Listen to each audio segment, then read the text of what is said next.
Hello guys, कैसे हैं आप? उम्मीद करते हैं आप सब खैरियत से होंगे, खुश होंगे और हमारी दुआ है कि आप हमेशा खुश रहें, हंसते और मुस्कुराते रहें। और आज हम जिस वीडियो पर रिएक्ट करने जा रहे हैं, इस वीडियो का टाइटल है India shocks Pakistan as Jammu Kashmir election dates declare. तो देखते हैं वीडियो।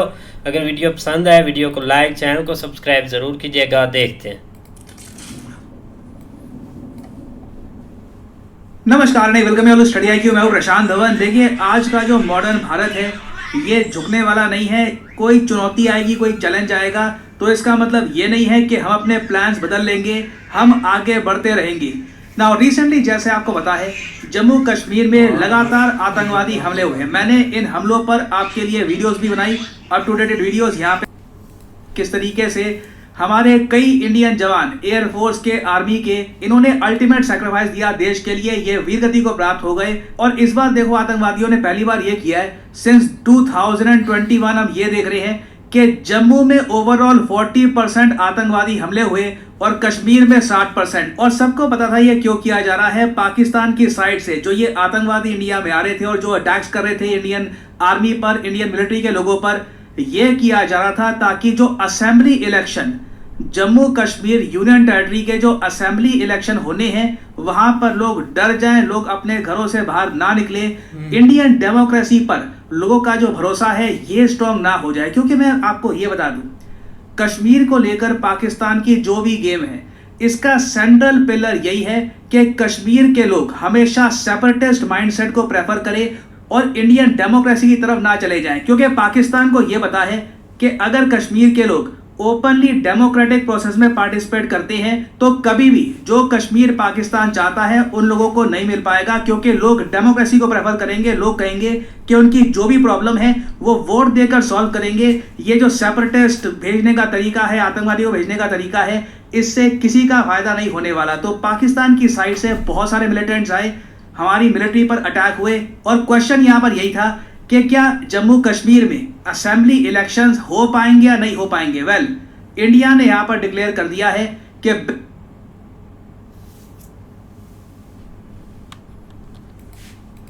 करवाएंगे। ये एक बड़ी अनाउंसमेंट है और पूरा ग्लोबल मीडिया इसको आज के समय कवर कर रहा है। और इधर आप देख पाओगे, चाहे Australian media, American media, Turkish media, हर जगह यहां पर लिखा जा रहा है India announces dates for first Kashmir elections since region loss special status. ये ऑफ कोर्स आर्टिकल 370 की बात कर रहे हैं। आर्टिकल 370 हटाने के बाद 5 साल बीत चुके हैं। अब देखो, बीच में काफी प्रॉब्लम्स भी आई थी। आर्टिकल 370 हटाने के बाद रीजन को स्टेबलाइज करना इंपॉर्टेंट था, एंश्योर करना इंपॉर्टेंट था कि लोग सेफ फील करें। और आपने एक बात नोट करी होगी, अभी हाल ही में लोकसभा के चुनाव हुए। लोकसभा के चुनाव में कश्मीर में रिकॉर्ड वोटर टर्नआउट सामने आया। आप अगर हिस्टोरिकली देखो तो जम्मू कश्मीर में वोटर टर्नआउट इतना हाई होता नहीं है, मगर इस बार लोगों ने बैलेट को चूज किया ओवर बुलेट। ये बात recently chief election commissioner Rajeev Kumar साहब ने भी कही है। और ये कहा है कि 51% जो वोटर टर्नआउट हुआ था लोकसभा चुनावों में, ये बहुत ज्यादा हिस्टोरिक है। और ऑब्वियसली देखिए, इतना ज्यादा अगर वोटर टर्नआउट होगा तो पाकिस्तान ये देखकर घबरा जाएगा। पाकिस्तान को ये पता है कि इसके बाद अगर असेंबली इलेक्शंस में भी यही ट्रैजेक्टरी रहती है, लोग 55 इवन 60% के आसपास घरों से बाहर निकलकर वोट करते हैं, तो पाकिस्तान के सारे क्लेम्स ये धाराशायी हो जाते हैं। इंटरनेशनल कम्युनिटी भी ओपनली रिकॉग्नाइज करेगी कि कश्मीर के लोग भी, ये भी इंडियन डेमोक्रेसी पर जरा फेथ दिखा रहे हैं। दे आर बिलीविंग के वोट के जरिए जो भी उनके इश्यूज हैं वो रिजॉल्व करवाएंगे। और रिसेंटली जम्मू कश्मीर के जो DGP साहब है RR स्वाइन, इन पर देखिए बहुत ही बड़ी रिस्पॉन्सिबिलिटी है। इलेक्शन से पहले, इलेक्शन के दौरान वातावरण सेफ हो, सब कुछ प्रॉपरली कंडक्ट किया जाए, ये रिस्पॉन्सिबिलिटी है DGP साहब पर। और इन्होंने हाल ही में बहुत ही बड़ी स्टेटमेंट दी थी। इन्होंने ये कहा था कि देखो, पाकिस्तान को अब लोकल रिक्रूट्स नहीं मिल रहे। पहले तो रीजन से ही किसी, आप कह लो, यंगस्टर को ये बिला फुसला के कुछ अजीब सी आइडियोलॉजी पढ़ाकर ये इंडिया की तरफ भेज देते थे। मगर अब पाकिस्तान को सिंस लोकल रिक्रूट्स नहीं मिल रहे, लोकली लोग पाकिस्तान की सरकार पे इतना भरोसा करते भी नहीं है, तो अब पाकिस्तान फॉरेन टेररिस्ट कश्मीर में भेज रहा है। और बीच में जो न्यूज सामने आई थी कि दर्जनों आतंकवादी आ चुके हैं कश्मीर में, कई नंबर्स तो ये भी क्लेम कर रहे थे कि 600 आ चुके हैं।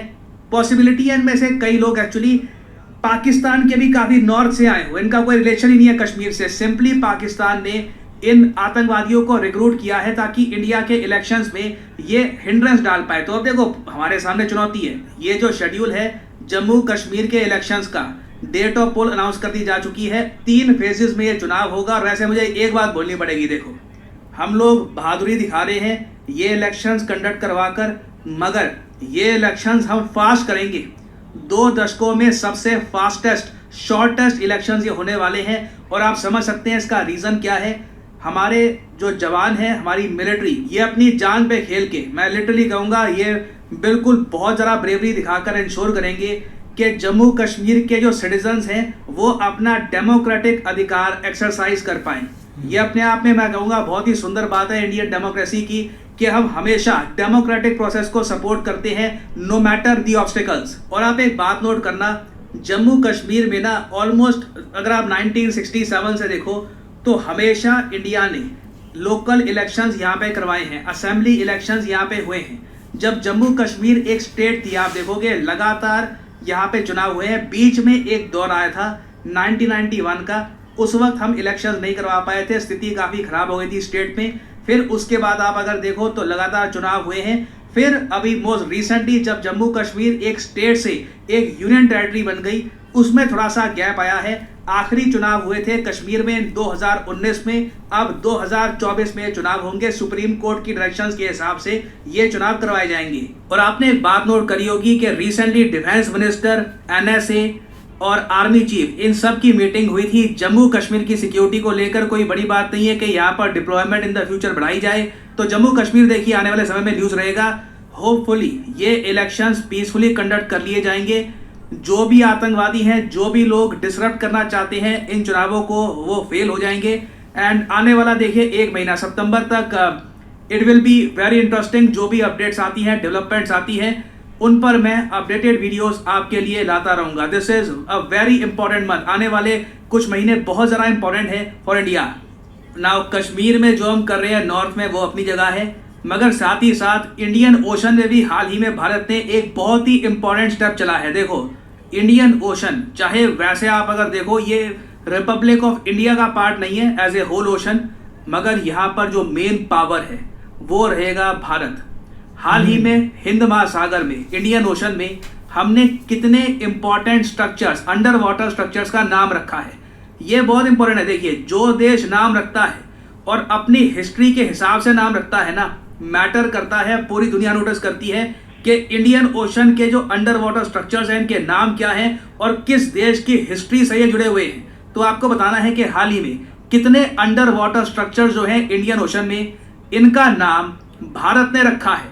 ये है यहाँ पे आपकी ऑप्शंस 78, 10, 4, 3 और नाम भी देखिए ऐसे रखे गए हैं, अशोका, चंद्रगुप्ता। तो बहुत ही इंटरेस्टिंग नाम रखे गए हैं। कमेंट सेक्शन में करिए उत्तर, कितने अंडर वाटर स्ट्रक्चर्स के नाम इंडियन ओशन में भारत ने रखे हैं। जो लोग सही आंसर देंगे उनकी कमेंट को मैं हार्ट दे दूंगा ताकि बाकी लोग समझ पाएं कि सही आंसर क्या है।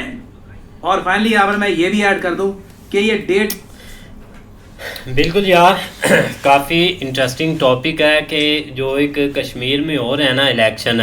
पहली बात तो ये है कि एक वाकई काफ़ी ज़्यादा ना ये हार्ड होने वाले हैं। और इधर से जैसे एक न्यूज़ पिछले दिनों में आई थी ना, 800 या 600 इतने हद तक एक गिनती थी कि एक जो लोग हैं ना वो वहाँ पर इंटर हुए हैं। लेकिन इंटर होना भी इतना कोई आसान नहीं था, या हो सकता है कि नहीं हुए, वो तो एक अभी टॉपिक बीच में ही है कि हुआ है या नहीं। लेकिन ये वाला जो एक काम हो रहा है ना, एक इलेक्शन हो रहा है, इसमें वाकई एक पाकिस्तान के लिए काफ़ी शॉकिंग होगा। जैसे इन्होंने एक मॉल बनाया हुआ है ना कि एक कश्मीर में काफ़ी ज़्यादा जुल्म हो रहा है, लोग खुश नहीं है। अगर कश्मीर के लोग अगर निकल आते हैं इलेक्शन वाले दिन और अच्छे से एक मार्जिन देते हैं ना, तो एक सब कुछ खुलकर सामने आ जाएगा। इनकी रियलिटी जो एक इन्होंने एक जिस बेस पर इन्होंने बोला हुआ ना, ये सब हो रहा है। लेकिन देखो अब क्या होता है, ये तो अब जल्दी पता चल जाएगा। नहीं सही बात है। एक पाकिस्तान का एक बोलने से मुझे लगता है कि पहले भी इतना एक फ़र्क नहीं पड़ता था, क्योंकि जो सबसे बड़ी बात है ना, जो एक मतलब कि एक दिखाया गया है आगे, मतलब कि इंटरनेशनल एक कम्युनिटी को दिखाई गई हैं चीज़ें, वो सबसे ज़्यादा एक इंडिया को मतलब कि एक चिंता करने वाली है। क्योंकि एक वो होता नहीं जो आगे दिखाया जाता है और जिसकी बेस पर एक रिपोर्टें तैयार की जाती हैं, तो वो जब रिपोर्ट्स एक एक इंटरनेशनल न्यूज़ एक मतलब कि छापती है या करती है तो फिर उसको पूरा ओवरऑल एक वर्ल्ड देखता है, जब वर्ल्ड देखता है तो फिर वो कमेंट्स करता है, तो इससे एक मसला ना हल नहीं होता है एक चीज़ का।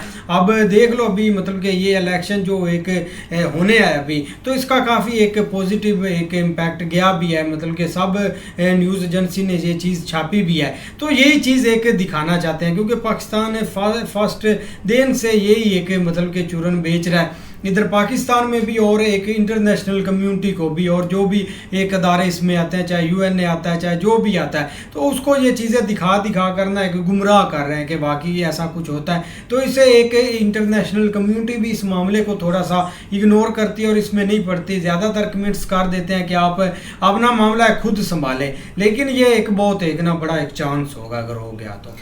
नहीं बिल्कुल ऐसे ही है, लेकिन ये कि भाई एक पाकिस्तान के हवाले से देखा जाए ना तो ये कश्मीर का जो मामला है ना, या इतनी जल्दी एक उससे गिव अप नहीं कर रहे। उसकी वजह ये है कि इन्होंने ना सारे हरबे इस्तेमाल किए हैं प्रीवियस कुछ सालों में कि हम इस मामले को जो है ना वो कंट्रोल करें 370 के बाद, लेकिन वो जो है ना इनसे कंट्रोल नहीं हुआ। ऊपर से भाई एक उधर यूएन की तरफ से, यूएन से भी एक काफ़ी प्रेशर था कि आप मामला खासकर जो है ना वो एक टेररिज्म जो है ना उसको ख़त्म करें, जिस तरह एक इनके ऊपर एक जो है ना वो ग्रे लिस्ट या एक ब्लैक लिस्ट का एक ख़तरा था ना, वो टाल तो गया इन्होंने को बहुत सारी चीज़ें जो है ना वो सत्ता के कंट्रोल भी की। खासकर एक जो मास्टरमाइंड था ना, एक उसका क्या नाम है, हाफिज सईद, उसको भी इन्होंने एक नज़रबंद किया या एक बंद रखा। लेकिन अब मामला ये हो गया कि जब से भाई एक इलेक्शन अनाउंस हुए ना, उस वक्त के बाद एक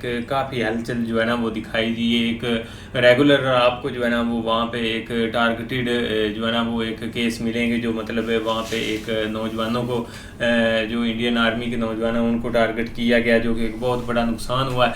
लेकिन उसके पीछे रीज़न क्या है? उसके पीछे रीज़न ये है कि भाई एक वही जमात जिसको एक उन्होंने 3-4 साल के लिए एक बैन किया या हर तरह से उसकी एक्टिविटी जो है ना उसको एक बंद कर दिया गया था, उसको अचानक जो है ना वो एक थोड़ी सी इन्होंने एक रिलैक्सेशन दी है। रिलैक्सेशन किस तरीके से दी है उसकी सबसे बड़ी मिसाल अगर आपने देखनी है तो कुछ दिन पहले जो हमारे गोल्ड मेडल जीत के हैं ना अरशद नदीम साहब, जब वो पहले के दूसरे दिन उनकी एक मीटिंग थी ना, वहाँ पे उनका एक बंदा मौजूद था, शायद आपको पता है कि नहीं, तो वो उसी जमात से रेलिवेंट था और बाकायदा यूएन से एक डिक्लेयर्ड था कि वो एक इस एक्टिविटी में शामिल है। उससे आप अंदाज़ा लगा लें कि ये एक पीछे हटने वाले नहीं। अगर उससे थोड़ा सा आगे आप आएँ, अभी करंटली जो है ना एक 14 अगस्त का इवेंट गुजरा है ना, तो हम तो खैर उस तक सिटी एरिया में एक घूमे नहीं, लेकिन जो लोग गए हैं ना एक लाहौर तक, उन्होंने ये चीज़ ऑब्ज़र्व की या देखी है कि जो वही जमात थी जिसको एक नामो निशान जिसका नहीं था, उसको अचानक एक